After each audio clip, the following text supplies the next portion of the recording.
kayo noon ang mag-bless po sa amin this morning.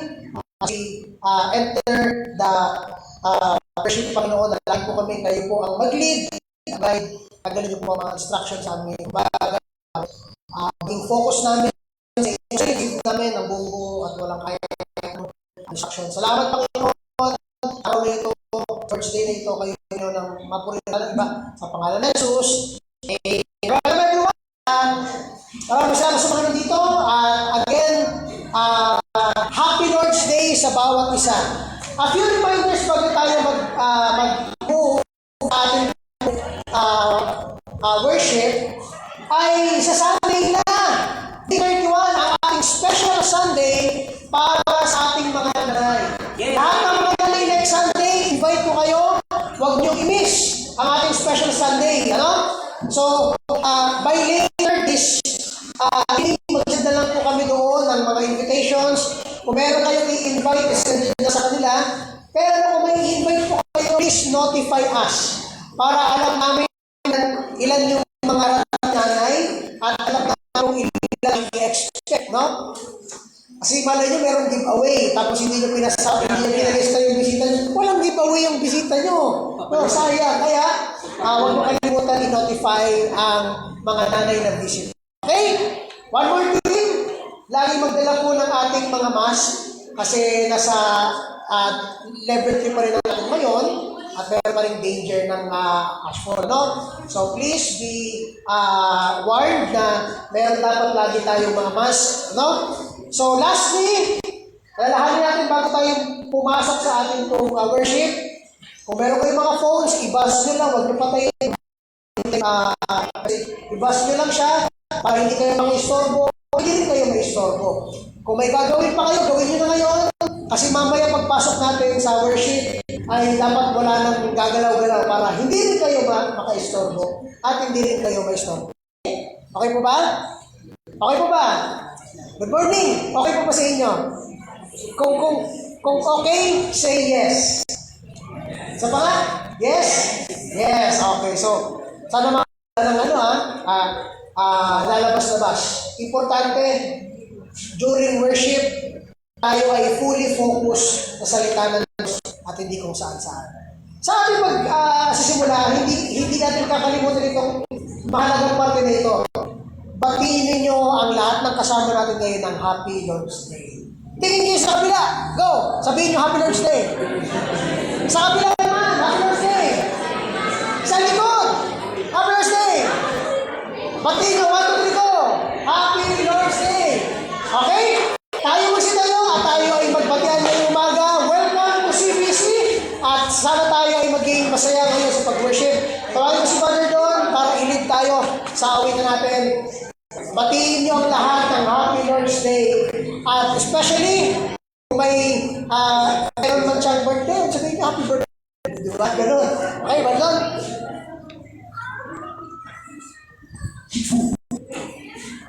Okay, Happy Lord's Day pa sa bawat isa. Kumawit po tayo ng ligaya ng buhay, dalawang chorus. Kamayan po natin ng bawat isa.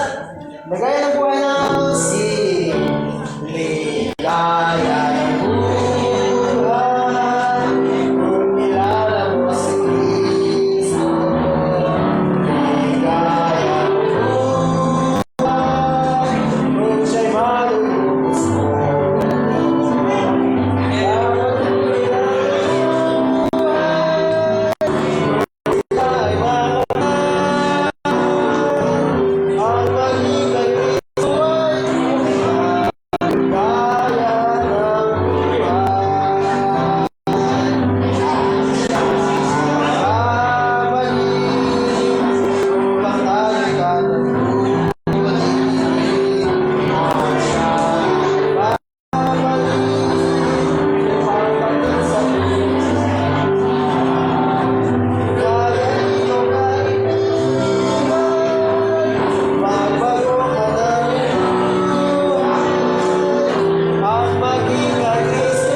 Okay? At sana nakita nyo at nakamayan nyo mga kasama natin ngayong umaga. As we start this morning, tayo po muna ay magbukas ng ating mga Biblia. As we stand, we would read Psalms chapter 150. Open your Bibles now on Psalms 150. Psalms 150. Psalms chapter 150. 150.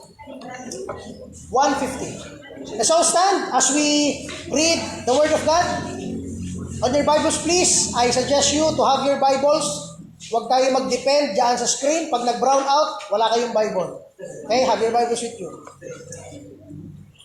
Psalms 150, babasahin natin from verse 1, sabay-sabay tayo as we end hanggang verse 6. Verse 1, ready, read. Praise the Lord, praise God in His sanctuary, praise Him in His firmament of His power, praise Him for His mighty acts, praise Him according to His excellent greatness, praise Him with the sound of the trumpet, praise Him with the psaltery and harp, praise Him with the timbrel and dance, praise Him with stringed instruments and organs, praise Him upon the loud cymbals, praise Him upon the high-sounding cymbals. And look at this last verse, sabay-sabay tayo, pinakamalakas natin. Let everything that hath breath praise the Lord, praise ye the Lord. Let's go to the Lord in prayer. Panginoon, as we enter the worship this morning, we ask and pray that you help us, bless us, Panginoon, na makita namin ang inyong gloria, ang inyong grasya, ang inyong kabutihan. Sa 1 week na dumaan, Panginoon, hindi Panginoon kami nakasurvive sa aming lakas. Kundi, Panginoon, nandun kayo sa lahat ng dako, nandun kayo sa lahat ng sitwasyon. Hindi nyo kami, Panginoon, iniiwanan. Kahit kami, Panginoon, ang nangiiwan sa inyo. We thank you, Lord, sa inyong grace. Lord, sa linggong ito, Panginoon, ay humarap kami sa inyo, Panginoon, para kilalanin, i-acknowledge ang mga ginawa nyo sa amin. Purihan kayo sa inyong mga pagtulong, sa provision, sa protection, sa lahat, Panginoon, na meron kami. Ibinabalik namin ito, Panginoon, sa inyong pangalan. At kayo, Panginoon, ang dapat ma-attribute ng kapurihan sa umagang ito. Wala nang iba ang madikitan ng kahit na anong honor at praise, kundi ang pangalan nyo lamang. Salamat, Panginoon. Ibinabalik po namin ang gloria sa inyong pangalan. Sa pangalan ni Jesus, aming tagapagligtas. And the people of God say, Amen. Tayo po ay mag-awitan. Huwag na kayo po. Tawagin ko si Brother Don. Stay na tayo sa pagtayo. Mag-awitan tayo for our first hymn this morning.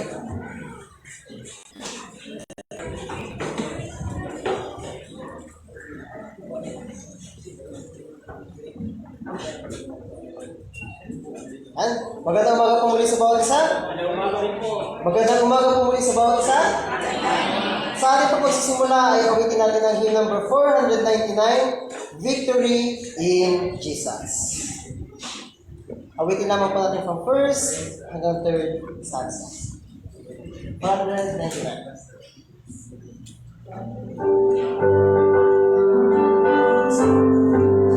Victory in Jesus, the first verse now. Sing, I heard an old story, how Savior came from glory, on His life on Calvary, to save a wretch like me. I heard about His glory.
Believe that blessing God. Last dance now. I heard about our strong. He has kept from me glory. And I heard about God's grace of Lord. Beyond the crystal sea. About angels singing. And the old redemption story. And some singing, I'll sing again the song of victory. Oh, victory in Jesus, my Savior forever. He sought me and bought me with His redeeming blood. He loved me, I knew Him, and all my love is to Him. He launched me to victory. Believe the blessing God. Manatili po tayo ng tayo at tumayo po tayo ng isa. Buksan natin sa hymn number 163. Awitin natin ng The Wonderful Grace of Jesus. Hymn number 163.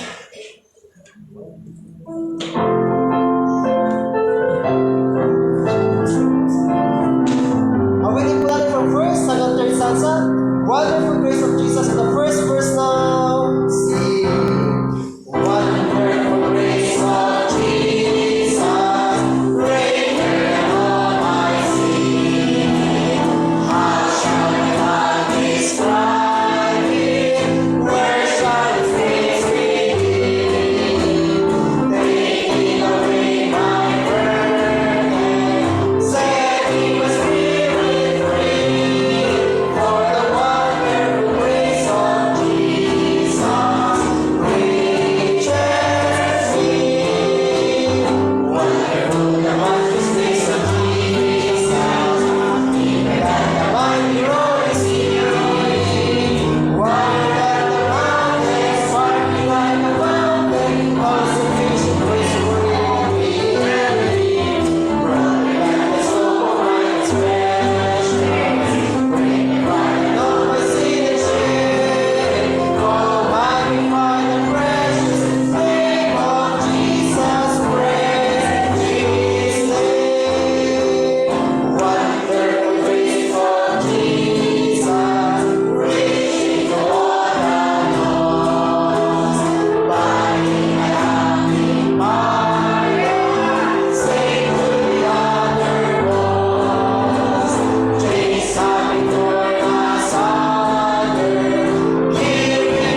Amen.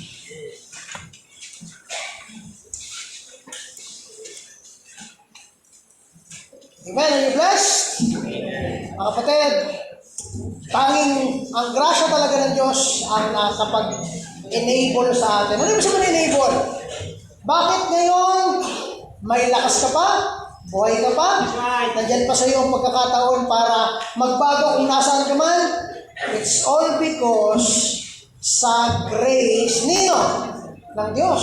Amen. Kung hindi dahil sa grace ng Diyos, wala na tayo mga kapatid. No? Isang pagkakamali lang natin kung wala ang grace ng Diyos, huksa na tayo. Pero dahil nandun ang grace ng Diyos, ang tanging pwede lang natin sabihin, Lord, great is thy grace. Sobrang lawak, sobrang lalim, sobrang hindi natin kaya explain ang pagmamahal ng Diyos. So ngayon, tatawagin ko ang choir, pero kakanta pa tayo ng isa pang song. No? Isa sa pinaka lumang classic hymn, no, na kinakanta ng mga Kristiyano back then.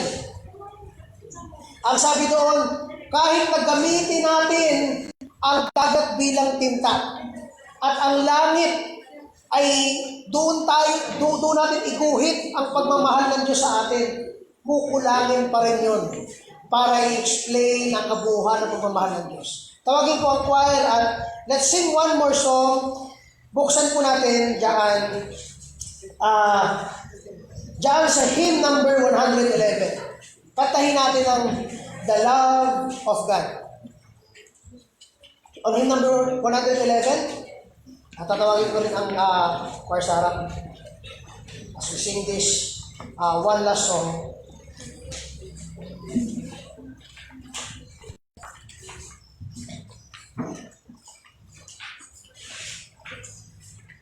Sabi dito, the love of God is greater far than tongue or pen can ever tell. It goes beyond the highest stars and reaches to the lowest heaven. Amen. So, stand. Isang tayo na lang para purihin natin ng Panginoon, ibigay natin ang best natin sa pag-aawit nito. Dahil kahit na saan nyo tingnan na ang gulo, lahat na meron tayo ngayon dahil sa pagmamahal ng Diyos. Let's sing it all together now, the first stanza. The love of God is greater far than our hand can ever tell. It goes beyond the highest star and reaches to the lowest heaven. The guilty grave bows down with me. Ano ginawa ni Christ?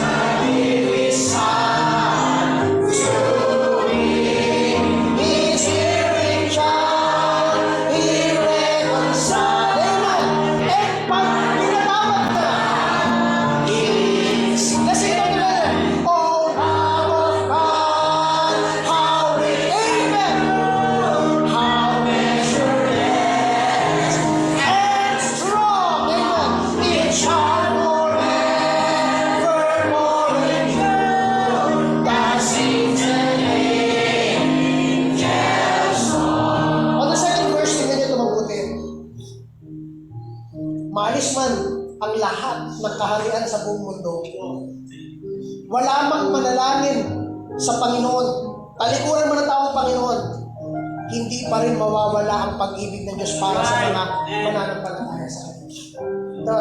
For the second verse now, let's sing it now. When years of time shall pass away, and earthly thrones and kingdoms fall, and men who live refuse to pray on rocks and hills and mountains. Look at this. God's love so sure, it will endure. Amen. All measureless and strong.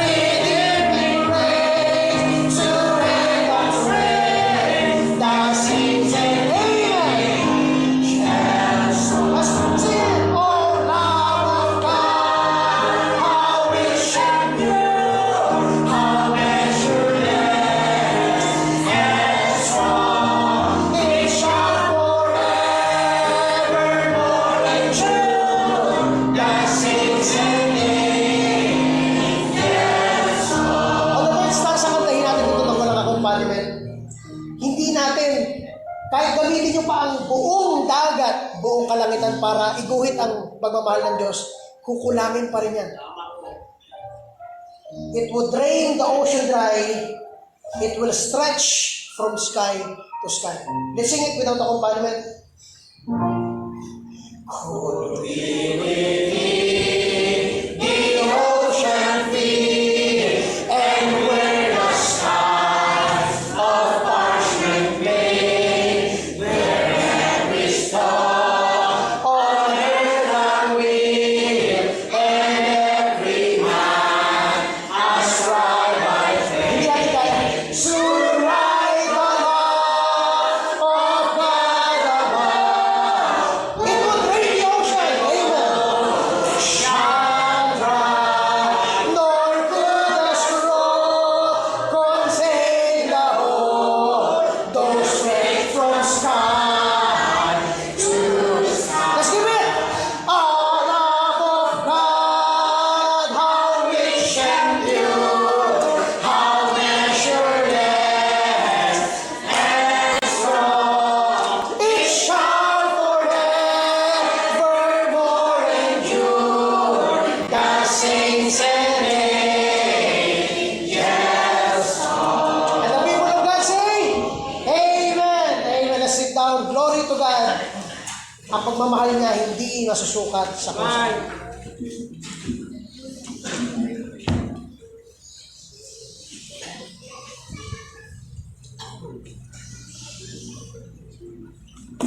Awitin po ng choir this morning is titled Victory Through Grace. Isang hymn na sinulat ni Fanny Crosby. Sabi sa Revelations 19:11 to 16, if you have your Bibles with you, read it with me. Sabi diyan, and I saw heaven opened, and behold a white horse, and he that sat upon him was called Faithful and True, and in righteousness he that judged and made war. His eyes were as a flame of fire, and on his head were many crowns, and he had a name written that no man knew but he himself. And he was clothed with a vesture dipped in blood, and his name is called the Word of God. Pasilin niyo yun.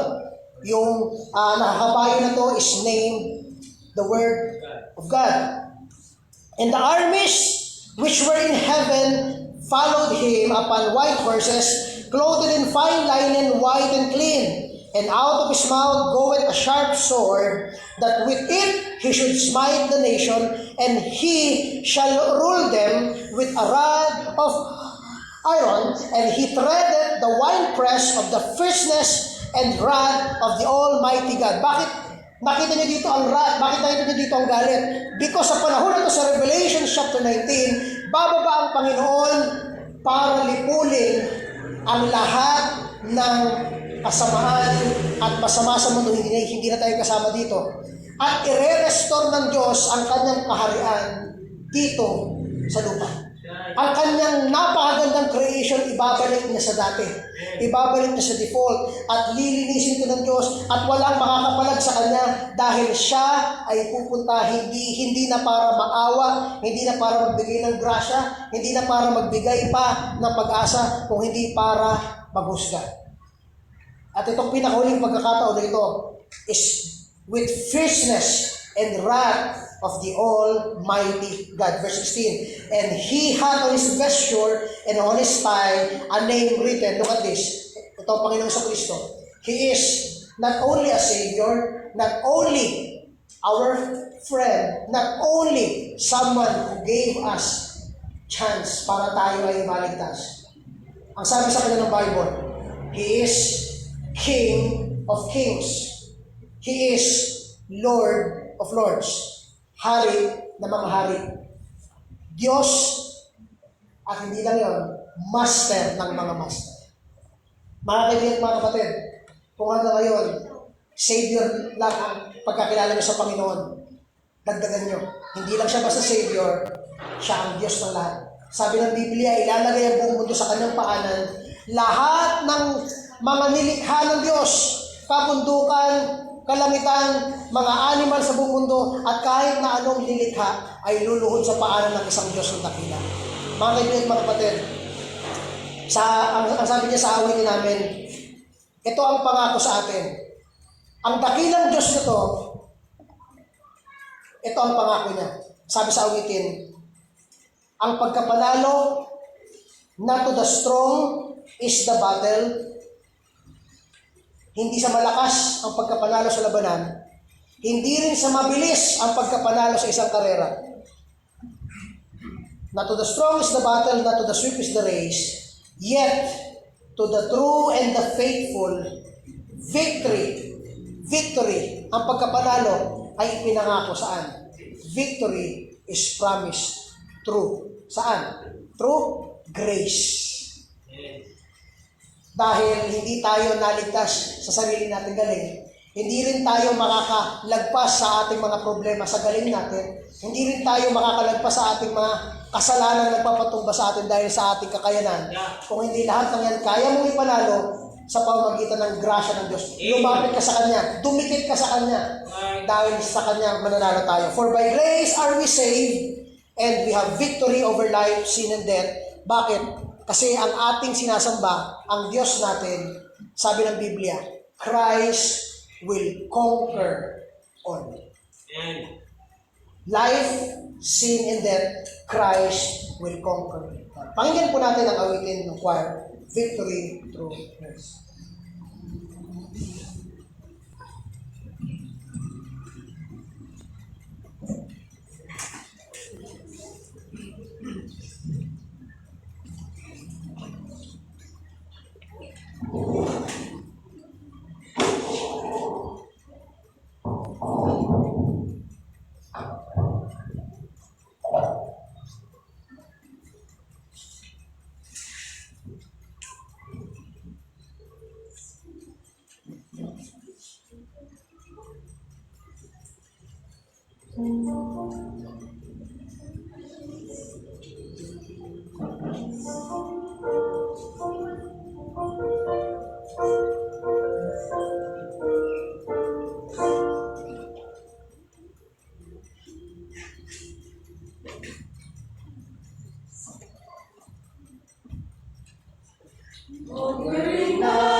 Good morning po. Suriin ang pangalan ng Panginoon. Napakaganda ng inabit ng choir. Sapagkat may di ko alam na gayon pala ang kanilang awitin kasi mula pa 3 araw na po ako nakatutok dito sapagkat napakaganda ng ating lesson ngayong umaga. At ito po ay tingnan natin sa aklat ng Psalms. Ang Psalms po ay mga poetic at mga tula at mga pagpupuri ni David sa Panginoon. At halawa ay may matutunan tayo dito. Ilang araw na tayo at tapos ating 49 ilang araw na ang consult natin bago tayo. 5, 4, 3, 2, 1. Nakalimutan nila agad? Diba? Okay, salamat po. 28 days. Sa 28 araw, mabawasan ang ating pagdating ng ating golden. At sana po ay buhay pa ako nun. Sa 1 year na ito. Di natin nahawak ang buhay natin sapagkat ang may hawak ng ating buhay ang Panginoon ayos sa inawit kanina. Napakaganda po nito. Only by grace of God, kaya po ako nakakatayo ngayon. Okay? At alam ko, naniniwala ko, isa man sa inyo, mayroon lang kayo kung pinagdadaanan, nandito kayo ngayon by the grace of God. Amen po ba? Dahil lang sa biyaya ng Diyos. Okay? Sergeant at Arms sa ating sine. Ano na po yung mga mag-start po ang worship, wala na pong lalabas. Kung sa Old Testament, patay tayo rito lahat eh. Pag nagsimula na po ang pagsamba sa Old Testament, diba yung high priest nasa loob na yon, wala na pong magulo sa labas. Okay? Kaya sanayin natin ating mga sarili, malapit na bumalik ang Panginoon. Okay? Baka yung ginagawa natin, hanggang doon pa. Okay? Ginagawa pa rin natin. Okay, tayo pumisip tayo at basahin natin ang buong chapter ng 116 ng Salmo. Mga awit, kapitulo 116, talata ang 12 ang ating title, pero basahin natin magmula sa verse 1 hanggang matapos po ito. Okay, 116 ng Psalms. At habang nagbabasa kayo mga kapatid, lagay nyo, kung may ballpen, hawakan nyo na po lapis at ballpen. Pag mayroon kayong nakitang isang word o isang salita sa inyong Bible na video na-strike kayo, bilugan nyo o kaya gulitan nyo. Sapagkat dito ako magpapaikot-ikot at upang bago tayo maghiwa-hiwalay mamaya, bago mag-lunch, malaman nyo kung gaano galing, gaano ka makapangyarihan ng Diyos na wala man sa ating nakitang mabuti, pero ba't kaya minahal tayo ng Diyos? Ako, sa mga nakabot ng Sunday School, ang ganda ng lesson, na kung bakit tayo nagkakaroon ng Lord's Supper, lahat pala ginawa ng Diyos mula sa simula, at ikinikwento ng mga magulang sa mga bata. Kaya ngayong panahon ay nakakatakot na kung ang ating kinikwento sa kanila, pagdating sa bahay, galing sa opisina, the same, cellphone, ano nakikita ng mga bata? Cellphone din sila. Wala tayong matututunan. Babalik ng Panginoon, wala tayong matutunan. So tayo po magbasa muna, at dito po sa chapter 116, sagutan po, verse 1, verse 2 kayo. Okay, ready? Bigyan na po kayo tayo sa magbabasa. 116 ng Psalms, verse 1, begin.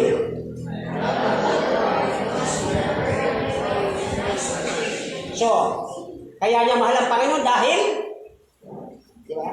Yan, nangyari na ba sa iyo? Sigurado na po yan. Verse 2 po, sagutin ninyo. Because,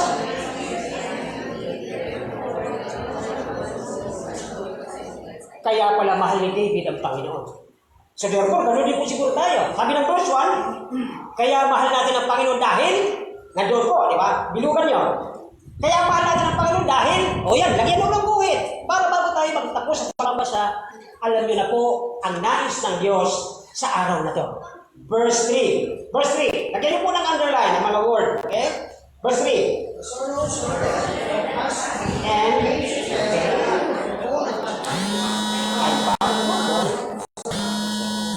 may nakakatagpuan tayo, araw-araw may problema tayo.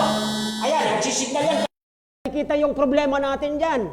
Naka-standby ang buhangin dyan at sabi ng opisyal natin sa Legazpi, huwag mo nang gagalawin, kailan pa? Ubala sila, okay? Basta tayo, mayroon tayo ditong nakikitang ang Diyos nasa atin, anuman ang gawin ni Satanas, kasama natin ang Diyos. Verse, ano na po kayo? Next verse na kayo. Verse 4. Okay, verse 4 na kayo.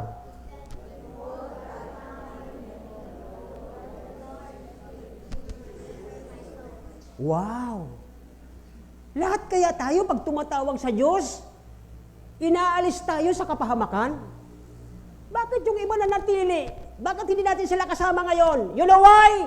Hindi sila tumawag at hindi sila inalis ng Diyos sa kanilang kinalalagyan. Nakakatakot ito, mga kapatid. Next verse po kayo.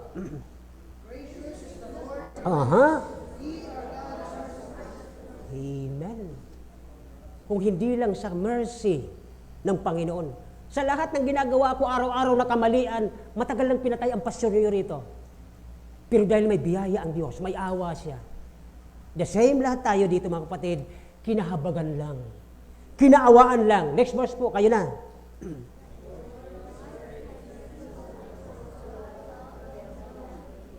Wow!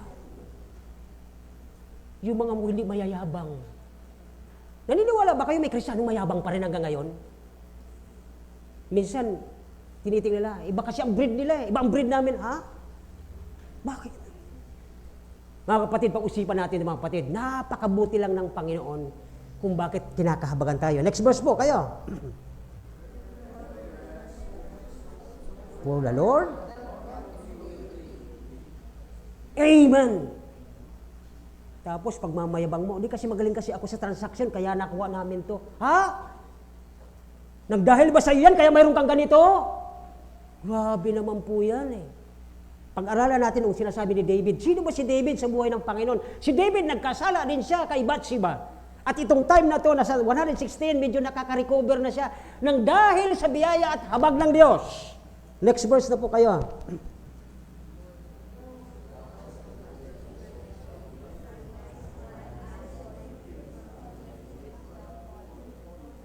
Wow, di ba? Ang ganda, di ba? For thou hast delivered my... Next, verse 9.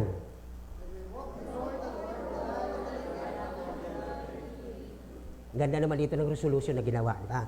Next verse, 10. I believe. Amen. Verse 11.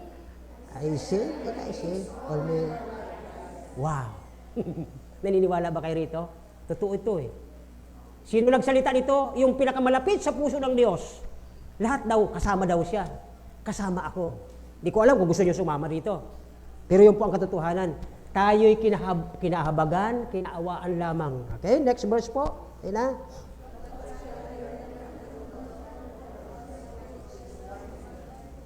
Dito natin kukunin ang titulo ng ating pag-uusapan. Ulitin natin sabay-sabay dito sa 12. Sabi doon.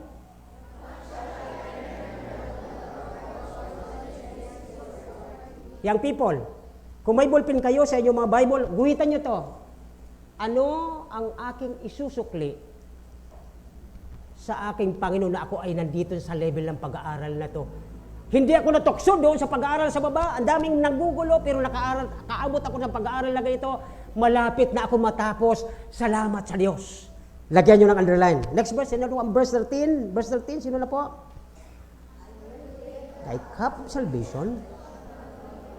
Amen. May mangyaring mabuti, may mangyaring masama, tumatawag tayo sa Panginoon. Yes, nagsinungaling ka, pero humingi tayo ng tawad. May 1 John 1:9 tayo. Next verse po. I will pay.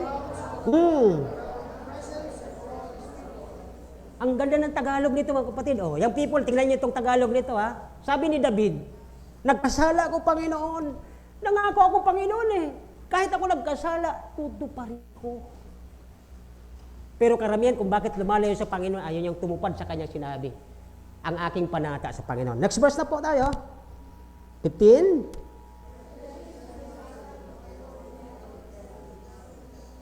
Alam naman natin to, di ba?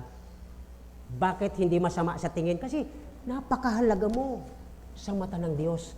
Tapos, ganyan ang ginagawa mo, pagtrato sa Kanya tuwing linggo. Yun na nga buong Lunes hanggang Sabado, sa'yo na nga binigay ng Diyos. Tapos, yun na nga lang linggo, ganun mo pa siya itatrato. Sa lahat ng ginawa ng Diyos sa ating buhay, ganun pa rin itusukli natin.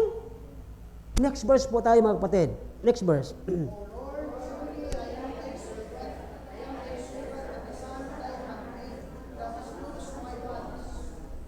17, I will offer to thee. Wow!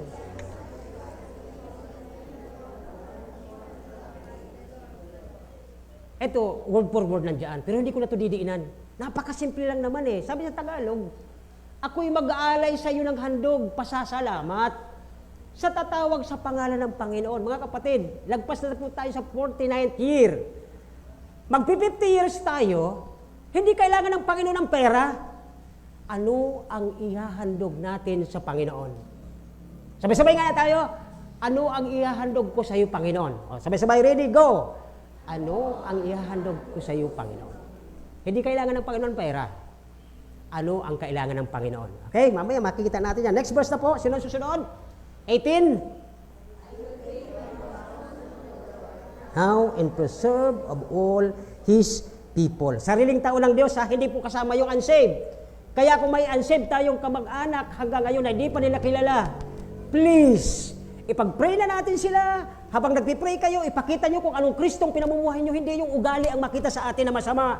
Makita sa atin ang totoong Kristiyano. Para sila po, habang nagpipray tayo, kikilos ang banal na Espiritu para sila ay makakilala. Hindi tayo ang nagliligtas sa kanila, kundi ang banal na Espiritu.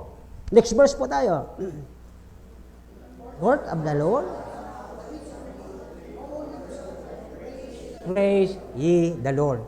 Sa umagang ito, pag-uusapan natin, what shall I give in return sa mga nangyari sa akin nakarang taon? Ano ang isusukli ko sa Panginoon sa ginawa niya sa buhay ko? Okay? Tayo po'y manalangin na kailang Diyos. Maraming salamat po. Sa kabila ng aming mga nasasabi, 24 hours a day, marami kaming nagiging kasinungalingan sa iyo, nakapagsasalita kami ng laban sa iyo, nakapagsasalita kami ng laban sa kapwa. Panginoon, patawarin niyo po kami sumakit, lalo na po ang inyong lingkod. Kung sakali man, Panginoon, may mga nabanggit ako at nasabi, naisip na masama, patawarin niyo po kami upang ang iyong salita maihayag ngayong umaga. Gamitin niyo po ang bibig ng iyong lingkod. Wala kaming kakayahan kung wala po kayo sa buhay namin. Kayo po ang makapangyarihan, banal na Espiritu, kayo ang mangusap, kayo po ang mag-control ng lugar na ito, kayo ang maipangalan o pangaral, kayo po ang mag-control, kayo po ang masunod. Pinupurit na pasalamatan namin kayo, Panginoon, sa pangalan ni Jesus. Amen. Thank you very much. Again, 28 days na, 28 days na. At siguro bukas, 29, sa Tuesday, 30 days na ang nabawas bago tayo makarating ng ating 50th year. Bakit natin ito pinag-uusapan? Sapagkat ano ang isusukli natin? Nakaabot tayo ng 50 years, ano ang isusukli natin sa Panginoon? At bago po natin pag-umpisahan, mayroon po tayong visitor na nakalimutan kanina. Ang simbahang ito, hindi po namin pinapayagan na may naiiwan. Unahin ko po yung dumating galing pa sa malayong lugar ng Manila. Taga rito po yan at yan po ay kasama ko doon, Sister Cherry. Okay. May assignment ako dyan mamaya. Andiyan pa ba yan? Umuwi na. Umuwi na? Ito pala, sorry. Nandun ka kasi kanina, nandiyan ka. Lipat-lipat. Okay. Ganyan ko po biruin yan kasi matagal yan doon sa loob. Oo naman, kasi ano po yan eh, parang psychiatrist yata yan doon sa loob eh. Opo. Nurse po siya doon. At naging kapatid natin sa Panginoon time na ako po ay binata pa nung sa Manila. Salamat sa pag-iingat ng Panginoon sa kanya. Ang pangalawa po, ang visitor na ito ay si Julian Ibaruelo. Ay, ito po, salamat po. Kayo po ay kasama nila. Ay, kasama po ng ating mga kapatid. Nagaginubatan po ito. Salamat po sa Panginoon. Harinawa, itong simbahang ito po mga kapatid, hindi sa inyo nagpapalit ng relihiyon, kundi itinuturo namin ang daan ng kaligtasan. Hindi kayo ililigtas ng pastor dito, hindi kayo ililigtas ng simbahan namin, kundi dapat makilala mo ang Kristong nagdusa sa krus, binayaran niya ang kasalanan mo para upang pag tinanggap mo siya bilang Panginoon mo, babaguhin ng Diyos ang buhay mo, basahin mo ang kanyang mga tagubilin sa Biblia. Yun po ang napakasimpleng natin dyan. Okay?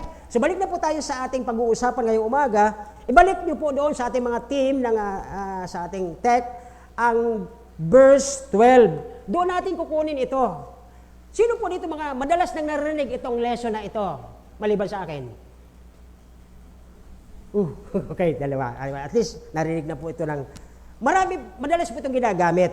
Kung ano ang isusukli natin sa kabila ng lahat. Isa sa dahilan kung bakit ko po ito kinuha, nung nagpipray po ako, ang daming lesson na dumating. Pero sabi Panginoon, yung pong naaangkop na nag-uumpisa na po kami ng aming 50 year at bawas na ang ating isang taon ng 28 days. So therefore, habang ako po magtuturo nito every Sunday, hindi naman po ito laging text, kundi marami ito, ano kaya ang pwede nating isukli sa Panginoon sa kabila ng mga pinagdaanan ng simbahang ito?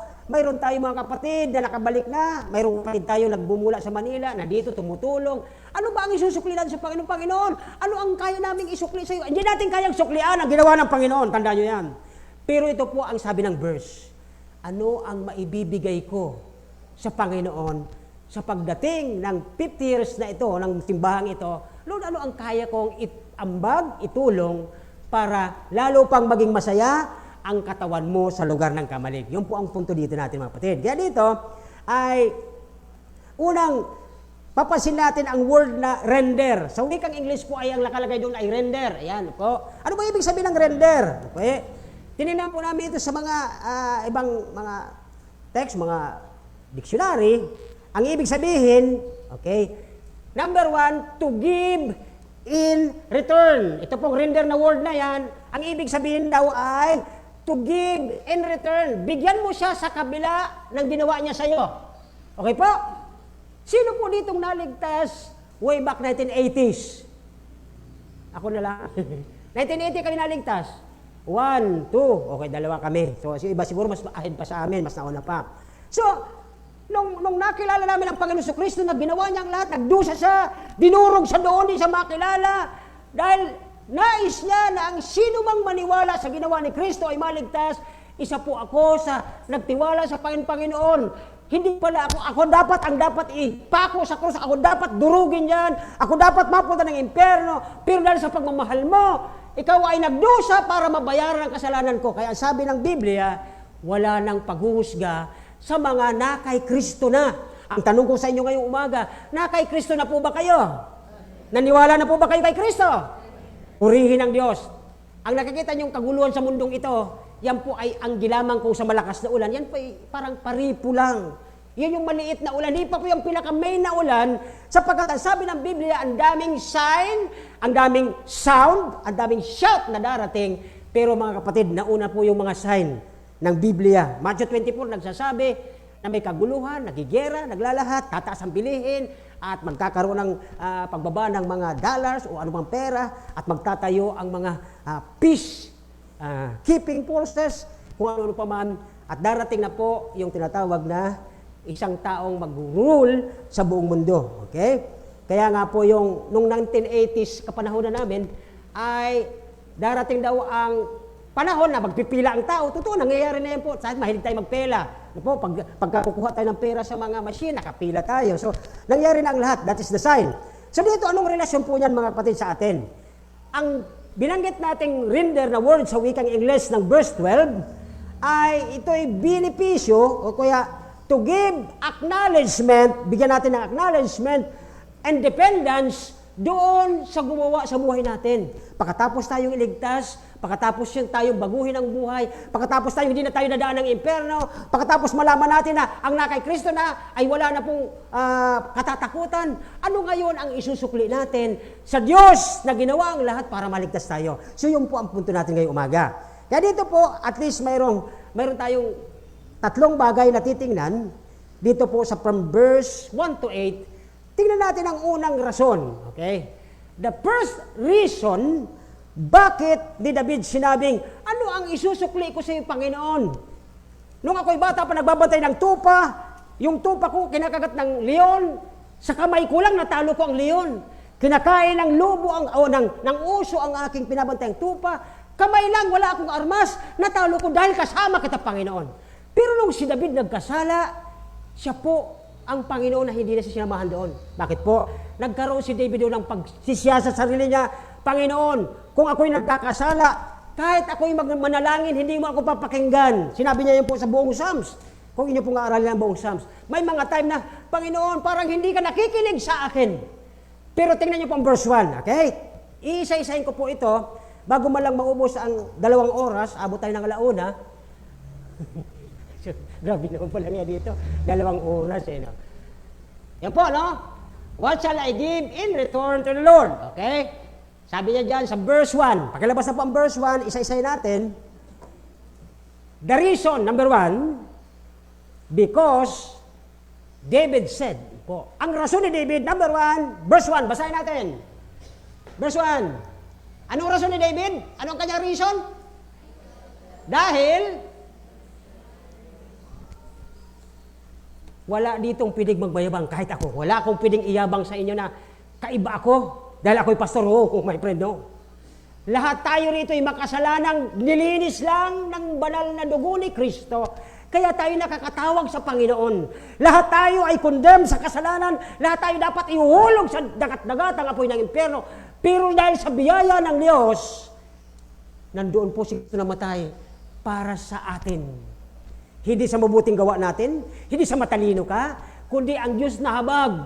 Isa kang parang basahang, nakakita na kayo ng basahan na ipinunas ng grasa at saka ng asayte ng sasakyan. Ang dumi-dumi nito. Ganyan po ang kalagayan ng ating buhay. Na nung nakita tayo ni Kristo sa kalagayang yon, wala tayong kakayahan para maligtas. Wala tayong kakayahan kahit magpamembro tayo sa isang simbahan. Hindi tayo maliligtas niyang pagpamembro. Hindi tayo kailangan magpabautismo para maligtas. Hindi yan kaya, kundi ang makapagliligtas lang sa isang tao ay ang kamatayan ni Kristo sa krus na siya nagdusa roon para ang sino mang mananampalataya ay magkakaroon ng kaligtasan. Yun po ang totoo dyan. Marami ngayon dahil sabi lang, membro ako ng ganitong simbahan, nagbabasa ako ng Bible, umaawit pa nga ako sa choir. Sabi ng Psalms, lesson namin ng Miyerkules, give God a new song. Bakit new song ang sinabi doon? Ang daming matatagal ng Kristiyano, ganun pa rin ang estilo ng buhay. Tinanggap na si Kristo, pero nagbibisyo pa rin. Tinanggap na ang Kristo, nagbabasa na ng Bible, gumagawa pa rin kasalanan. Kaya ang sabi ni David, katulad ko nung ako'y nagkasala, humingi ako ng tawad sa Diyos, bibigyan ko ang Panginoon ng bagong awit. Sana po ganun tayo mga kapatid. Hindi yung panay simba ka, every year nandoon ka, every Sunday nandoon ka, pero hindi naman nagbabago ang worship, ang pagsamba mo sa Diyos. The same pagpasok mo, the same makasalanan, paglabas mo, makasalanan ka pa rin. Anong pinag-iba? Nalinis mo lang ang bangko sa simbahan. That's the point. Pastor, nagawa mo yan? Yes, nagawa ko rin yan nung ako'y kabataan pa. Bakit po? Lahat ng tao susceptible magkasala. Bakit po? Daladala nyo ang kasalanan ito. Ito yung mahilig gumawa ng kasalanan. Ang laman. Pero kung totoo kang naniwala kay Kristo, ang iyong espiritu, binago na ni Kristo. Ang tawag dyan ay you are a new baby born again. Ang born again na ito tinatawag ay come from above. Hindi po ang kaligtasan ang galing sa lupa. Tandaan nyo yan. Ang kaligtasan dala ni Kristo galing sa langit at siya po'y kabayaran sa krus para mabago ang buhay mo pag tinanggap mo ang Panginoon. Amen! Tapos makikita ka doon pag nag-a-apply ka ng trabaho, Christian. Tapos sabi ng supervisor mo, nakalagay sa resume niya, Christian. Nambubugbog ng kasama niya. Pero ito mga kapatid, bakit tayo napupunta doon? Alam niyo kung bakit napunta tayo sa kwentong yon? Yung buhay ko, yung buhay mo, nandoon tayo. Para tayong si David. Si David po ang writer, the psalmist said, sabi dito sa verse 1, the reason, ang kanyang rason ni David, bakit niya sinulat po ito, his reason is, number 1, because I love the Lord. Ang tanong po ngayong umaga, mahal mo ba ang Panginoon? Ay, salamat. Marami pa rin kami. Sabi doon, I love the Lord because He hears my voice and my supplication. Sa paanong paraan tayo pinakikinggan? Kung tayo lang mismo, hindi tayo pakikinggan ng Diyos because we are sinners by nature. Pero dahil tayo ay may Kristo sa puso natin, God hear our prayer. Amen! Huwag nating pagmalaki na membro ka ng isang simbahan. Malaki simbahan, mayayaman ang member. Pero kung ang puso mo hindi paligtas at hindi ka pa nagbago at hindi ka pa binago ng Diyos, wala pong katuturan yung ginagawa mo. Kaya dito po sabi ni David, I love the Lord because He hath heard my voice, because Christ or God ay kilala niya. Ang tanong ko po ulit sa inyo ngayong umaga, kilala mo ba si Kristo bilang Panginoon mo? Thank you, Lord. At least marami tayo. Ito po yung number 1 na reason. The reason is, I love the Lord because He heard my prayer. Number 2, okay? Every born again, every Christian nung naririto ngayong umaga, sabi nyo, tinanggap nyo ang Panginoon. So ano ba ang dapat? Hindi tayo nag-hesitate, hindi tayo nagdadalawang isip na tayo gumawa ng anong bagay. Number 1 po, o number 2 na pala, ay dapat we should love Him because the second reason ni David, dapat nating mahalin ang Panginoon. You know what? Biruin mo, walang kaibigan sa lupang ito na mamamatay siya para sa'yo. Walang ganyan dito kahit gaano mo kaibigan ang isang friend. Hindi siya pwedeng mamatay para ipalit ang buhay mo. Si Kristo lang po ang gumawa niya sa buhay natin. So the reason number 2 ni David, bakit mahal niya ang Panginoon? Because He gave the all nature of God, ibinigay niya po sa isang mananampalataya. Tingnan niyo po ang pakasulat niya rito. Okay? Bakit tayo napapakinggan? Hindi na tayo sa panahon ni David, di ba? Panahon nila David yun. Pero bakit nasa atin ngayon ang sulat niya? Inaaral natin. Ano ang lesson natin? Kung katulad ni David, minahal niya ang Panginoon, number 1 reason is because pinapakinggan siya dahil may connection sila. Tayo naman pinapakinggan ng Diyos sa panalangin natin dahil konektado tayo kay Kristo. Tinanggap natin ang Kristong ito at nasa puso natin. Pero itong pangalawang napakahalagang bagay. Okay? Ipinakita ni Kristo sa krus ang kanyang great love para sa mga taong makasalanan. Ang sino mang tumingin sa krus, ang sino mang manampalataya kay Kristo, maliligtas. Naniniwala ba kayo doon? That's the second reason. Sabi ni David, mahal ko ang Panginoon. You know why? Because He gave, binigay ni Kristo ang buhay niya para sa iyo at para sa akin. Pero kung ikaw mamamatay ka sa kaibigan mo, hindi ka papayag. But Christ did it for us para magkaroon tayo ng buhay na walang hanggan. At tingnan natin po ang pangatlo. Okay? Kailan mo huling sinabi sa Panginoon, Lord, mahal ko po kayo. Kailan po? Alalahanin nyo, bago tayo mag-close dito mamaya siguro, mag-i-invitation ako. Ang altar pong ito, hindi ako ang pakakausapin nyo, ang Panginoon. Pupunta kayo doon, kausapin nyo. Okay? Sapagkat, kailan mo huling sinabi, Lord, mahal kita? Baka last year pa, baka last month pa. Alam nyo po, ang minuto ay napakahalaga. Kaya dito po, tingnan po natin, sa mga naisulat ni David, ito po ang the best. Sabi niya, I love the Lord because the reason is, dalawa po binigay ko sa inyo. Lagyan niyo na po ng guhit yan sa inyong mga Bible. At dito po, huwag tayong magkukulang. Let us never fail to express our feeling to our Savior Jesus Christ. Ito po ang hindi natin naiintindihan minsan. Sa aming mga may asawa na, siguro sa mga men, huwag kayo magalit sa akin ha. Di ba pag tayo naliligaw nung araw, ginagawa natin ang lahat para masaya ang ating nililigawan. Tama po ba ako? Ay, hindi kayo gun. Di ba yung paliligaw nyo, ibang klase? Di ba, lahat naman yata na nanligaw sa pangalimang asawa, ginagawa nila ang the best para maging masaya ang kanilang girlfriend. Tama? Ay, sige, ibahin natin ang panahon. Anong panahon ba kinikwento ko? Okay, mukhang hindi ako angkop sa panahon na yon. Now, ito na lang, sa sitwasyon natin ngayon, okay? Sabi mo, mahal mo ang Panginoon. Are you listening?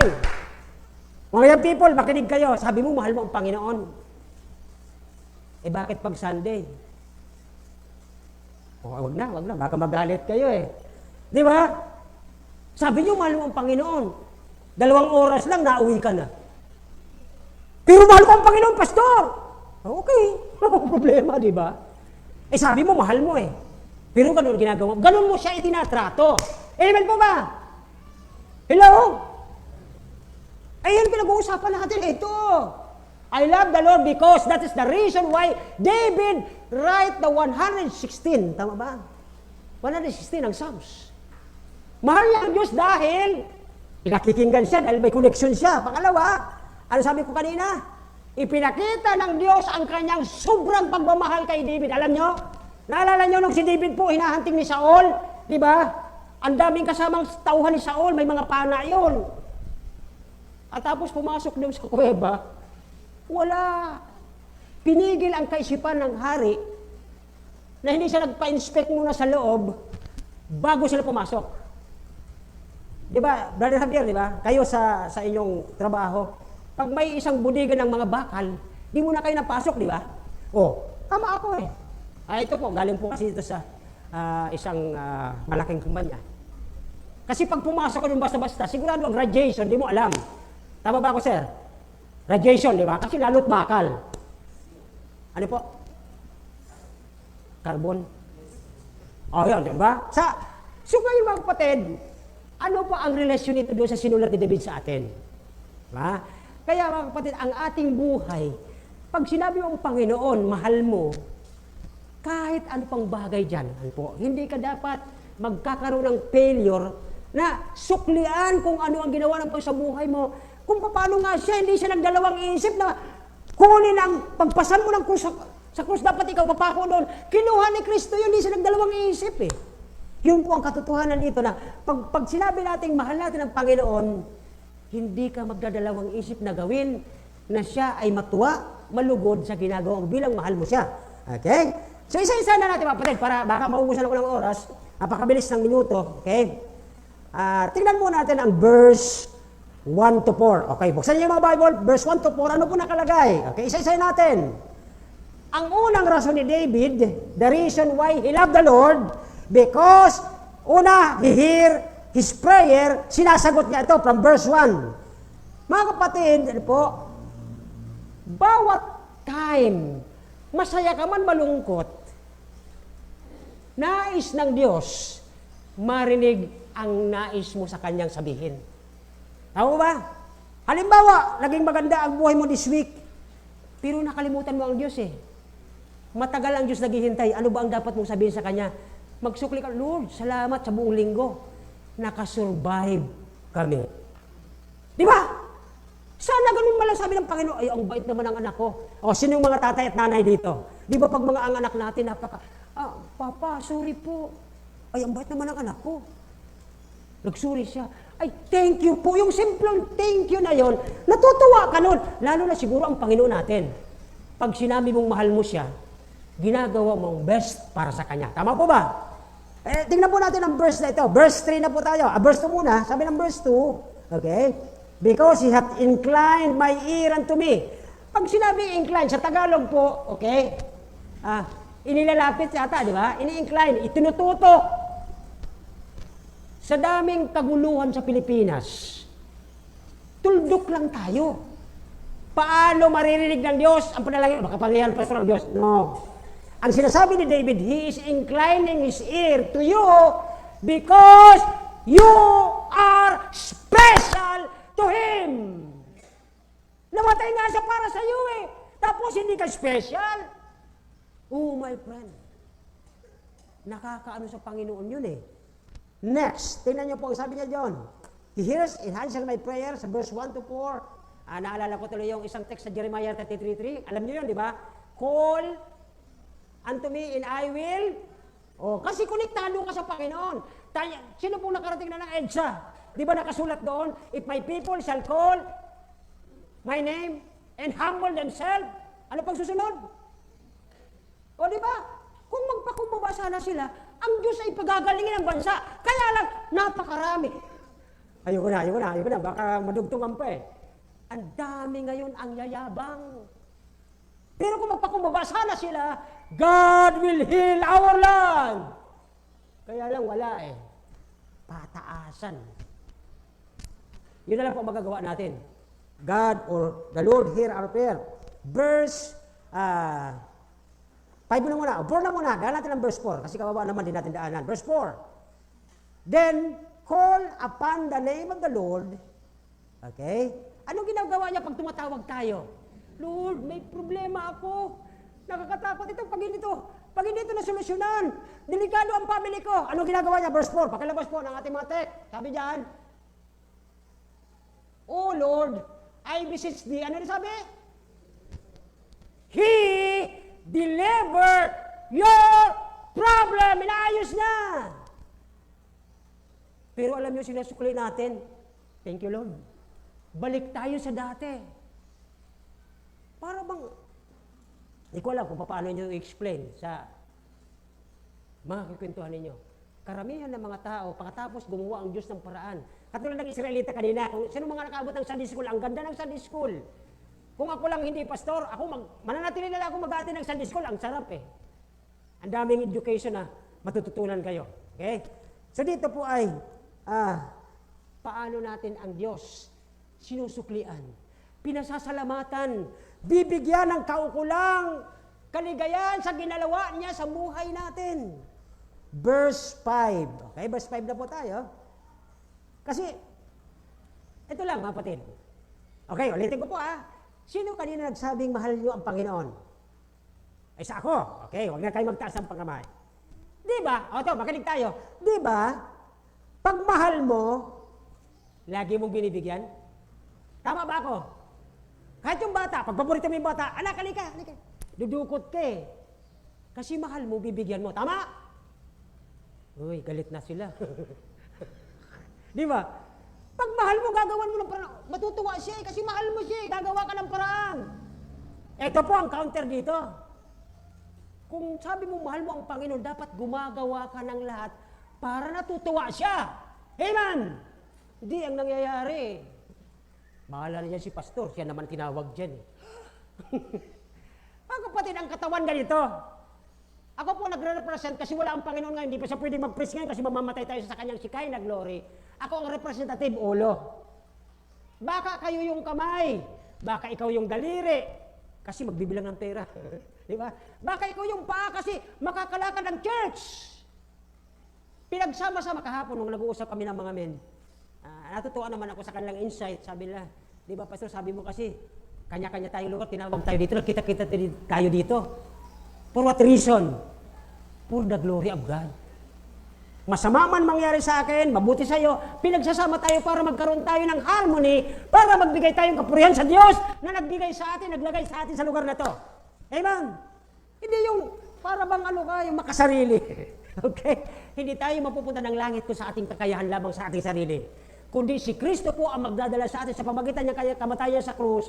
Nagdusa siya doon. Ang ating gagawin lamang ay maniniwala sa kanyang ginawa kasi hindi natin kayang gawin ang ginawa niya.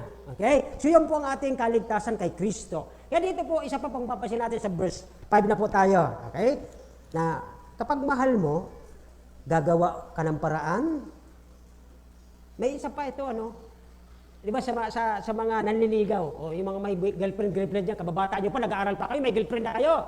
Huh! Grabe kayo. Aalayan niya.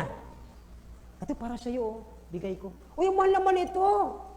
Di ba nag-aaral pa tayo? Kumaingay. Humingi ako nagdagdag kay mama.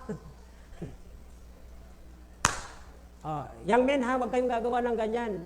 Maniligaw kayo, tapos hingi kayo ka mama nyo. Walang ganyanan. Maniligaw kayo pag nagtatrabaho na kayo. O nagtatrabaho na ako, pastor, Okay. Diba? Ay. Ganun talaga. Anyway, mga kapatid dito, sabi niya, okay, kapag mahal mo ang Panginoon, lagi mo siyang pinasasaya. Magtataka ka, araw ng linggo, wala ka sa tahanan niya. Masasaya ba? Tasaya ba ang Panginoon mo? Hindi. Ano pa po? Inaalayan mo siya ng awitin siguro. O panalangin, Lord, salamat sa ginawa mo sa buhay ko. Ito lang po ang kaya kong isukli. Panginoon, pasasalamat. Siguro matutuwa na ang Diyos. Yun lang, kaya ko Ano pa? Pinupuri mo ang Diyos, Lord, salamat po. Nakita ko yung dati kong kaibigan, nandyan na ulit sa simbahan. Amen! Pasasalamat man lang, masukla mo ang Panginoon sa ginagawa niya sa lugar natin. Hindi ko po ito kagagawan. Hindi kagagawa ng Panginoon natin na ating sinasamba. Pero ibang pagkapananaw ng mga tao diyan sa labas, kaya ganyan ang tagal nyo na dyan, pero ang liit ng simbahan. Huwag mong mamaliitin ang simbahan ito dito ng Panginoon. Maliliit kaming tao, konti lang kami, pero malaki ang aming Panginoon. Makapangyarihan siya. Verse, ano po tayo na? Verse 5. Ito yung maganda sa verse 5. Look at verse 5. On your Bible and your pencil, please. Okay, ball pen. Verse 5. Number 1, gracious is the Lord. Paano siya naging gracious sa iyo? Ito po mga kapatid. Di ba, matagal nung ako po ay nagtatrabaho, may pera kami, nagbara yung aking pag-ihi, pagdali ng ihi, pag nag-iihi ako ng fresh na dugo, natakot ang misis ko eh. Pero nakarating ako dito, inalis ng Diyos. Di ba, ako dapat ako pasalamat? Kaya mga kapatid, dakilang pasasalamat ko sa Diyos, kayong mga tao nandito. Bakit po? Kayo yung nagbibigay ng inspirasyon sa aking pagsisilbi sa aking Panginoon. Na kung sabi nga nung amo ko, balik ka rito pag hindi ka nag-assist sa pagpastor mo. Sabi ko, hindi nandito ang mga anak ng Diyos eh. Magpapatuloy ako. Kaya salamat sa Diyos, inalis yun eh. Kaya nakakatayo po ako. Sabi ng verse 5, napaka mabiyaya. Doon muna kayo sa biyaya. O sino dito mayroong magulang na tagapagmana, hasindero, at kayo nakapag-aaral? Mayroon ba dito? Wala! Si Brother Ramirez, may mana kay Brother Ramirez, di ba? Wala din. Wala din pala eh. O, di wala tayo dito pinibagmalaki. Lahat tayo dito ay wala. Pero nagkaroon tayo dahil sa Panginoon. Binigyan lang tayo ng Panginoon. Amen! Wala tayong pwedeng ipagmalaki na may binana tayo sa ating mga magulang. Yes, pwede tayo. Ako nagmana ng isang bahay na giba. Punong-puno ng anay. Ang problema kung paano susugpo yung anay. Huwag lang yung simbahan, pero nag-uumpisa na doon sa dulo. Okay, yan na.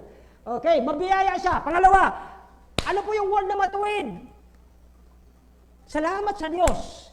You know what?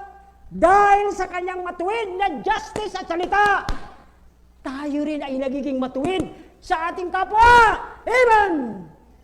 Hindi tayo nagiging paganyan. Masyado tayong judgmental. Sabi mo, ay nakakaawa naman. Huwag na natin sabihin kasi kawawa naman. Ganon po ang righteousness ng Diyos. Kung kay Kristo ka, mayroon kang righteousness. Salamat sa Diyos. Binigyan tayo ng righteousness because of Christ. Yan po ang katotohanan. Hindi sa kung sinong nagbigay sa iyo. Ang libro, hindi. Si Kristo nagbigay sa atin ng righteousness. Kaya sabi niya dyan, naging kang matuwid. Ang Panginoon o ang Diyos namin ay maawain. Verse 5, verse 6. Ito na po maganda. Pagsamahin natin ang 6 and 7. Pastor, nasa point 1 ka pa lang. Anong oras na? Kung hindi ko ito matapos, mga kapatid, at least, malaman mo kung bakit tayo kailangan magsukli sa Panginoon sa lahat ng ginagawa niya. Verse 5 and verse 6. Pagsamahin natin. Okay? Sabi doon, tama ba? 6 and 7, sorry. 6 and 7. Okay, itong dalawa. Number 1, the Lord. Ano daw? Oh, sino ditong mga kilala? Sinong mga mayayabang dito? Wala. Kundi ang sabi ng verse 6, the Lord preserve the... Ano to? Anong ibig sabihin ng simple? Pero alam niyo mga kapatid, kanina sabi, sino kaya may bagong sasakay sa labas ah? Sabi nung old nature ko, wow, pinagpapala ka na. Sabi, umalis ka sa akin. Tentasyon ka. Hindi ko alam kung hiniram lang din niya, di ba? Pero ang maganda ron mga kapatid, ito yung beauty ng Panginoon ay ano daw? Nagpipreserve. Noong panahon, na ako'y pumunta dito, 2008, ang nakaparada dyan ay isang bisikleta at isang tricycle na hinukay doon sa riming. Di ba? Pero ngayon, nakita nyo, napaka-gracious ng Panginoon. Amen! Amen! Sino mag-aakala na isang tao na wala na trabaho pero pinagpapala ng Diyos? Galing lang po yun sa kanyang grace. Verse 6, sabi niya doon, the Lord preserve the simple. Kaya isang Kristyano ka tapos medyo may kahanginan ka, ay pag-aralan mo to. Baka hindi ka pala totoong kay Kristo. Next, sabi doon, I was brought low and help me. Dumaan ka sa sobrang pitpit ng problema. Dumaan ka sa parabang wala nang escape. Oh, makinig kayo yung mga pinagdadaanan sa buhay ngayon. Okay? Alam ng Diyos kung sino tayo. Kasama ka, pastor. Okay? Dito, tingnan niyo po iniingatan ng Panginoon ang mga taong simple lang. Walang halong yabang. Okay? Ako'y naiibaba at tinutulungan niya ako. Sabi ng verse 7, Verse 6, okay? And help me, okay? Verse 7, return unto thy rest, O my soul, for the Lord hath dealt. Ano daw yung sabi dyan sa verse 7? Ubusin ko na ito mga kapatid para makita nyo kung sa kabila ng lahat ng ginagawa ng Panginoon sa buhay natin, hindi ka malang marunong mag-thank you. Lord, gisingin niyo po kami sa aming pagkakatulog. Verse 7, sabi niya, okay, bumalik ka sa iyong kapahingahan. Bakit? Pagod na pagod ka na sa problemang dumarating. Kapag ikaw na kay Kristo na, ang daming gagawin si Satanas kayo para ikaw ay lumayo, para hindi ka makapagsimba, para hindi ka magpatuloy. Gagawa ang diablo para masiraan ka. Pero ito po ang sinasabi ng verse, bumalik ka sa iyong kapahingahan. Kaninong kapahingahan? Come unto me, all that are heavy laden, my yoke is easy, and I will give you rest. Yan ang Panginoon natin. Amen! O sino may dinadaan dito sobrang kahit yung buong Pilipinas kalaban mo? Ito po yan. Hali kayo, sabi ng Panginoon. Come unto me, all that are heavy laden, and I will give you rest. Tapos di magpasalamat ka malang, Lord, thank you, nakalampas na kami sa unang atake. Listen very carefully. Sino sa inyong mahilig mag-swimming sa dagat? Ako na naman lang. Sa dagat, maraming alon, tama? Ang tawag dyan ay variety of, wave of, alon. Okay, alon. Ang alon, ang trabaho ng alon, galing sa gitna, ay pag tinamaan ka ng alon, iikot-ikot ka sa loob, di ba? Saan ka dadalhin ang alon? Sa gitna o sa gilid? Sure kayo? Sure kayo? Dito daw, sa gilid. Dito. Pagka nakain ka ng alon na malakas, saan ka dadalhin? Ha? Sa gitna daw. Mali kayo dyan. Sapagkat ang blue ng hangin papunta na gilid. Ang sinasabi ba kaninyo, current? Di ba, sir? Tama ako. Current yung sinasabi nila. Dadalhin ka sa gitna. Kasi may current ang dagat. Pero ang wave, papunta ng sure. Amen. Ito po ang issue. Pag nakain ka ng problema ng buhay, ng alon, hindi po yan isa lang. Sunod-sunod ang alon ng problema. Amen. Habang umiikot ka doon sa alon ng problema, dadalhin ka doon sa gilid sa pangpang. Ano ang mayroon sa pangpang ng dagat? Isda. Ano? Nasa pangpang. Dali. Ano? Pangpang. Sorry. Ano ang pangpang sa English? Sure. Okay, sure. Pangpang yon, sure, di ba? Okay, ano ang nandoon? Ha? Buhangin. Okay, maganda yon pag buhangin. Sana nga all buhangin. Pero tandaan nyo, sino nakarating sa Manila Bay? Sa Japan, anong nilalagay sa bay ng Japan? Ano sa mga hinahampas ng alon, nilalagay ng Japan, yung pakrus na simento. Sa atin, sa Ross Boulevard ay mga maliit na bato. Okay, so nakuha na. Anong gusto mo sabihin, Pastor? Sa alon ng problema ng buhay natin bilang Kristiyano, hindi yan isang alon lang.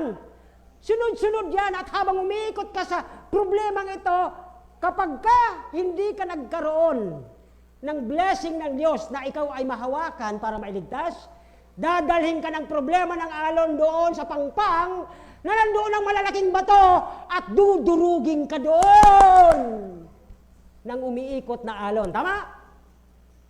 That's the point. Pag-aralan nyo maigi ang buhay ng tao. Ganun po yan. Kaya dito, sabi ng verse na ating tinignan, bumalik ka sa kapahingahan, kaluluwa ko sapagkat pinakikitunguhan ka ng may kasaganaan, abundant.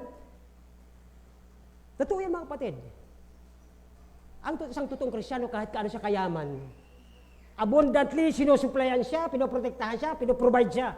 Pero anong sabi niya?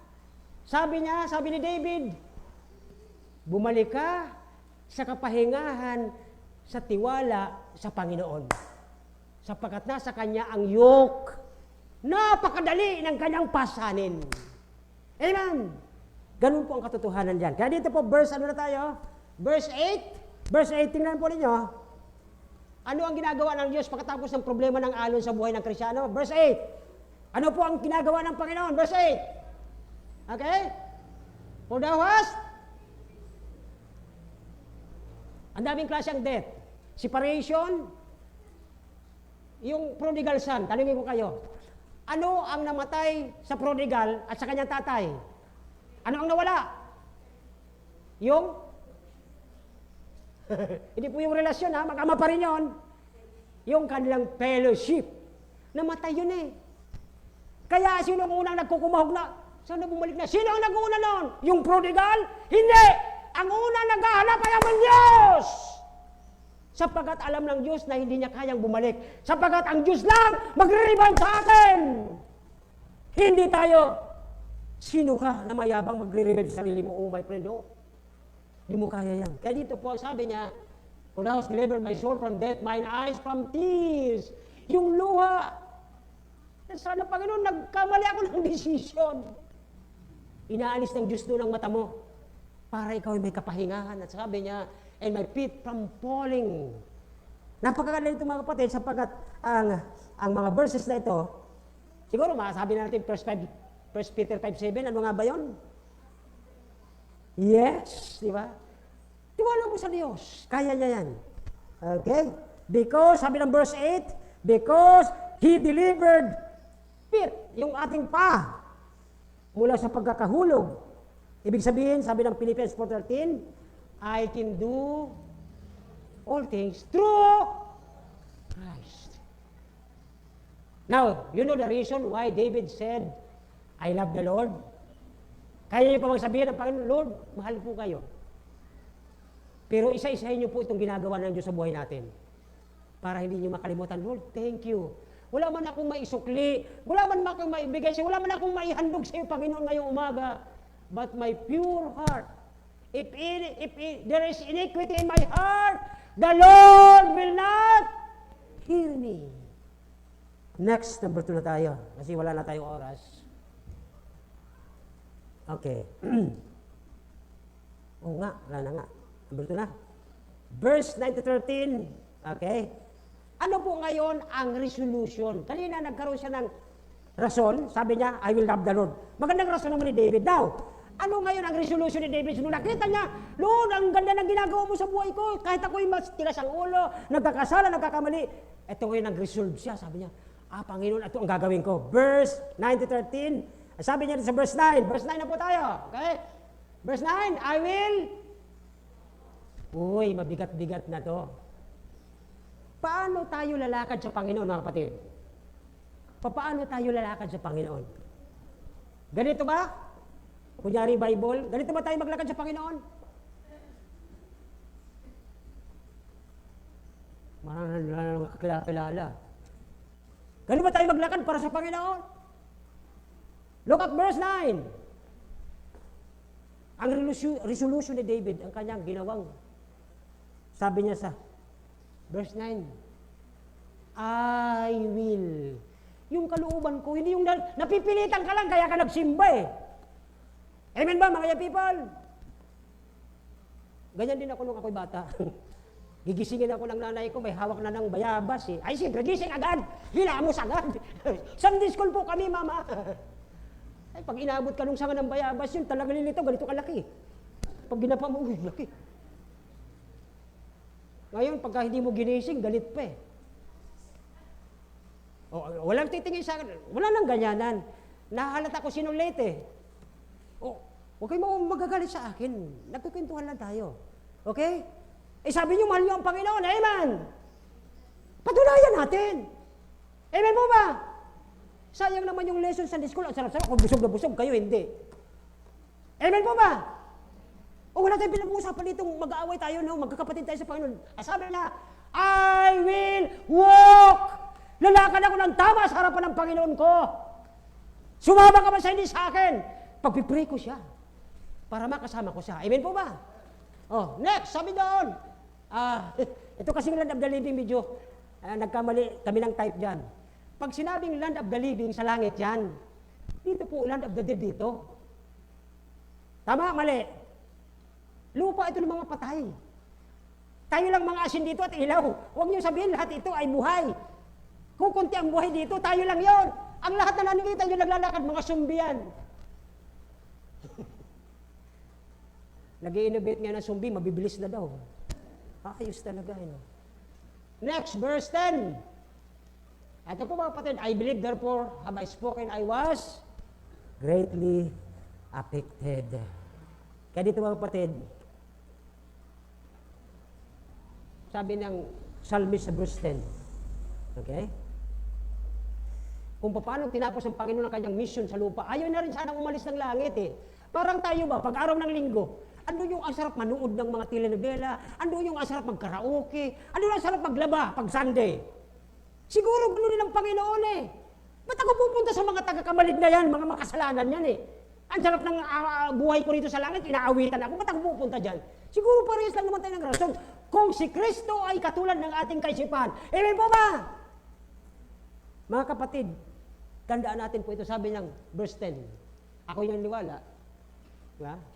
Na ang Panginoon, sabi niya, ay magbibigay sa atin ng marami pang mga kagandahan sa buhay natin. Kaya dito po, at time na po, sabi ko sa inyo, ayoko naman kayo. Number 3 na tayo. Tapusin na natin to. Okay?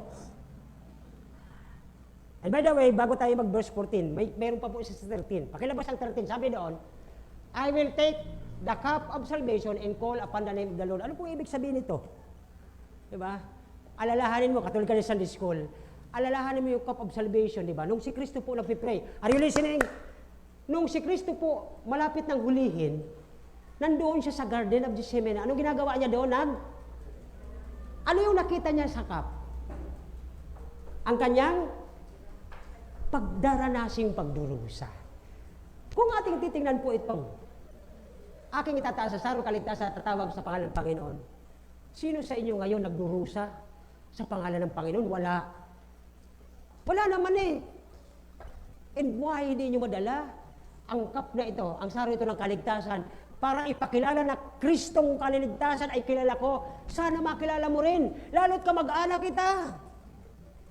Well, naniniwala tayo sa sovereign grace of God. Siya po ang nagliligtas. Pero bakit po mayroong Matthew 20:20 doon sa Matthew? Yung po ang kanyang utos eh. Pumuroon tayo ipangaral. Hindi na tayo kikilos. Ano po? Sapagkat yun naman, gumagamit ang Diyos ng mga means. Tayo pong ginagamit para maipaliwanag sa kanilang totoong kaligtasan. Hindi tayo nagliligtas sa kanila. Kaya dito po sa pang verse 14, okay? Una, ang reason ni David, I will love the Lord. The resolution, ang kanyang resolusyon, sabi ni David, nangako siya, I will walk before the Lord. Okay? At pinapakita ang testimony natin. Pakita mo naman ang testimony mo sa kapitbahay. Alam nyo, kahit hindi naman niya nagsasalita, nakukonvict yan. Talaga totoo nga sinasabi ng kapitbahay ko. Pag nagsasalita, pag nag-uusap kami, natutuwa ako sa kanya makinig kasi ang dami niya mga spiritual truths na natututunan ako. Pero hindi ka nagsusulbining yan, nagkukwentuhan lang kayo. Sapagkat ang aura mo, ang iyong presence ng glory of God, nakikita niya sa buhay mo. Hindi yung kasamaan na nagagawa natin. Last number 14 to 19, tingnan natin ang result. Ano pong resulta dito sa sulat ni David? Ang resulta ng sulat ni David, ito po ang aking prayer. Ngayong magpipiptiya tayo. Lord, maliban na kaya lang namin makapagpasalamat sa iyo, di kami kailangan makapagbigay ng malaking halaga sapagkat magpuburi din kami, Panginoon. Pero sana, sabi po ng verse 14, sabi ng verse 14, I will pay my vows unto the Lord now in the presence of all His people. Sino ang mga tao ng Diyos? May mga marka ba? Nakikita nyo ba na talagang ito may marka, anak ko ng Diyos. Ito may marka, anak ko ng Diyos. Ito may marka. Paano natin makikilala na anak ng Diyos? His people. Paano natin makikilala ng mga anak ng Diyos? Mag-witness ka ng kaligtasan. Pag nag-reply yan, anak ng Diyos yan.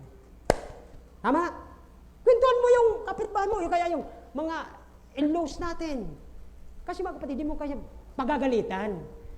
Habang ikaw ay nagpipray, Lord, bigyan mo ko ng mga words para bigay ko sa kanya ang paraan ng kaligtasan. Napakasimple lang, 4 lang naman yun o 3. Makasalanan siya, kailangan niya ng tagapagligtas, tanggapin niya ang tagapagligtas. Ganun lang, ABC. Napakadimple lang naman eh. At alam niyo mga kapatid, sabi ng Bible, walang binhi na nahulog sa lupa na hindi tutubo. Amen! Bakit? Seed yan eh. Ang naiintindihan nyo ngayong Sunday na napapasok sa tinga at napasok sa puso, that is the seed of the gospel. Pag naikwento mo yan sa kamag-anak mo, sinasabi ko sa iyo, hindi ikaw magliligtas yan, kundi ang Holy Spirit habang siya'y natutulog. Hindi mo mapakali. Pinasabi ka sa akin kanina itong in-laws ko na to. Bakit ganun? Parang hindi ako mapakali. Hahanapin niya yung source na pinagkuhanan mo.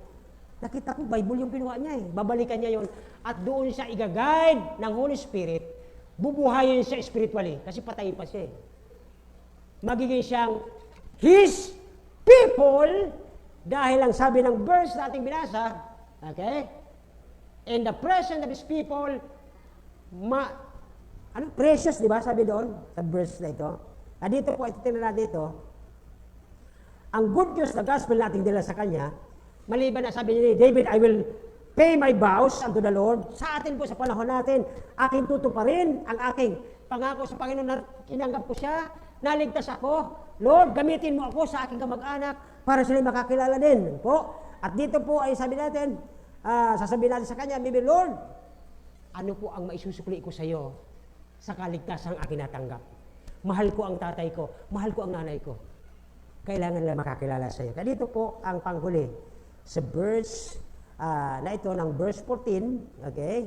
Maliban ng verse 14, sabi niya diyan, sa verse 15, praise the sight of the Lord. Bakit precious ang sabi? Sa ating mga anak ng Diyos, bakit precious? Napakahalaga. Pag tumingin siya sa mga unsaved na yan, kahit kapatid mo, kahit tatay mo yan, walang halaga yan sa mata ng Diyos. Amen po ba? At ang mahalaga lang sa mata ng Diyos ay ikaw na anak ng Diyos. Pag-isipan mo ngayon bago tayo umuwi sa tahanan natin, kung ikaw lang ang mahalaga sa mata ng Diyos sa tahanan mo, mahal mo ba ang mga mahal mo sa buhay? Hindi po yan pakikialaman ng precious na mata ng Diyos. Bakit? Hindi naman siya konektado eh. Okay? So ito po ang sinasabi ng verse na yan. Kaya dito po, ang sabi ng Panginoon, okay? Sa ating paglalago, papunta tayo ng 50 year natin, sabi ng isang sinulat sa Galatians 2:20 yata yun, I am crucified with, hindi na ako ang nabubuhay doon. Ano ang plano natin? Isuko mo na sa Diyos doon. Maganda ang plano ko. Pero the best ang plano mo para sa akin. Siguro ganyan na lang tayo mga kapatid. Kaya, ang aking pong conclusion dito mga kapatid sa ating pinag-usapan, sabi ni Pablo, for me to live is Christ and to die is, kung na kay Kristo ka, number 1. If we are in Christ, mga kapatid, at si Kristo ay nasa inyo, ano po, kung talagang totoong mahal mo ang Panginoon, ito po ang ibig sabihin. Okay? You tell them about the Savior para kasama na sila bilang God's people. Ano po ba? Kaya nyo bang ihandog sila sa Panginoon magmula sa araw na ito sa aming 24th day ng aming 50th year anniversary? Lord, ang kaluluwang ito, ipagpipray ko po para sa iyo. Ihahandog ko siya sa araw ng aming anniversary, makakilala siya sa inyo. Through prayer. Kaya ba natin? Sabi ni David, ang resulta ng kanyang mga pinangako, sabi niya, what shall I render? Ano may susukli ko sa Panginoon? To love you more, to live more for you. Pangatlo, to lead more soul for you. Ngayong 50th year anniversary natin. Kaya ba natin yan ipag-pray? Tatlo, Lord, to love you more. Panginoon, mula ngayon, mahalin kita ng todo. Pangalawa, mamuhay ako ng para sa iyo na makita nila na ang Kristo ang aking pinamumuhay. Pangatlo, makapag-lead ako ng kaluluwa para sa iyo at ihanog ko sa iyo. Isusukli ko sa iyo sa aming 50th year anniversary. Amen po ba? Tayo po'y magsitayo at tayo magkuklose. Napakasarap kasama ang Panginoon. Napakasarap na ingatan ka, pagpalaing ka, yung naramdaman ka sa nakakaramdaman, biglang pinagaling ng Panginoon, yung mga problema mo biglang sinulusyonan ng Panginoon. Ano ang isusukli natin pagkatapos ng ginawa ng Panginoon sa buhay natin? Tayo po'y manalangin, dakilang Diyos, salamat po sa lahat ng ginawa mo sa amin magmula noong kami makakilala sa iyo. Lahat ng problema, nakasurvive kami dahil sa itulong niyo, Panginoon. Lahat ng finances na collapse, Panginoon, sa aming mga buhay. Nangailangan kami pero nagpadala ka ng tao para tulungan kami. May mga problema kami na hindi masolusyonan pero gumawa ka ng paraan para kami matulungan, Panginoon. Salamat po sa iyong grasya, sa iyong kahabagan na ang sabi mo sa Lamentation chapter 3:21 na ang Diyos ay napaka-mahabagin, napaka-maawain, mapagpatawad. Great is the faithfulness of the Lord. Habang po tayo nakayuko, nakapikit ang ating mga mata. Wala pong titingin, ikaw at ang Panginoon. Kailan mo huling sinabing, Panginoon, mahal ko po kayo? Gumawa ka ng paraan na maging masaya siya habang nabubuhay tayo. To live for Him, to walk for Him, and to lead people for Him. Gawa natin ang paraan. Bago tayo mag-close, sa umagang ito, mayroon po siguro sa inyo hindi nakakilala sa Panginoon. Pastor, paano po ba ang magkaroon ng buhay na walang hanggan at makapunta ng langit? Gusto ko pong malaman ito. Itaas mo po ang iyong kanang kamay, pagpipray ko po kayo. Mayroon po ba nagnanais na makarating ng langit at makilala si Kristo? Itaas niyo po ang iyong kanang kamay. Sapagkat kapag ikaw ay nawala sa bundong ito na hindi mo kilala ang Panginoon, diretso ka sa dagat-dagatang apoy dahil hindi mo kilala ang Panginoon Jesucristo, ang tagapagligtas. Pero sa umagang ito po, may pagkakataon, ito ang araw ng kaligtasan. Kung hindi mo pa sa kilala at mayroon ka lang alam relihiyon, taas mo lang yung kanang kamay, sabihin mo, Pastor, pag-pray niyo po ako, gusto kong makilala ang Panginoon ito. Gusto niyo po bang makilala ang Panginoon? Salamat po. Sa mga Kristiyano na po, ito po ang tanong sa atin. Kailan mo ulit sinabi na mahal mo talaga ang Panginoon? Lord, I love you. Pero lahat ng ginagawa mo ay parang nalulungkot siya dahil hindi mo nagagawa ang nais niya sa buhay mo.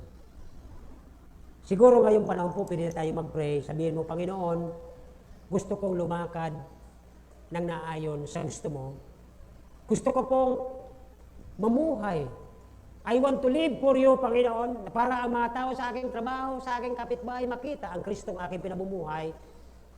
Gusto kong mag-lead ng kaluluwa para sa iyo, para pag dumating man ang panahon, naalisin mo na ang mga Kristiyano, kasama ko sila bilang mga mahal ko sa buhay. Meron po ba na kakausapin ng Panginoon sa harapan ng altar? Sabihin ng Panginoon, gusto ko pong mahalin ko po kayo ng higit kaysa sa dati. Gusto ko pong lumakad sa iyo ng higit kaysa dati. Gusto ko pong magdala pa ng kaluluwa ng higit kaysa sa dati kong ginagawa. Mayroon po ba before we pray?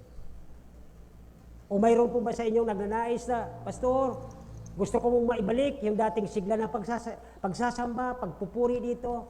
Gusto kong manumbalik yung dating samahan at gusto ko pong bumalik sa Panginoon. Mayroon po ba? Bago tayo magtapos sa panalangin? Magnanais po bang gustong humarap sa Panginoon? Kung wala na po, tayo po ay manalangin. Dakilang Diyos, salamat po sa umaga ito.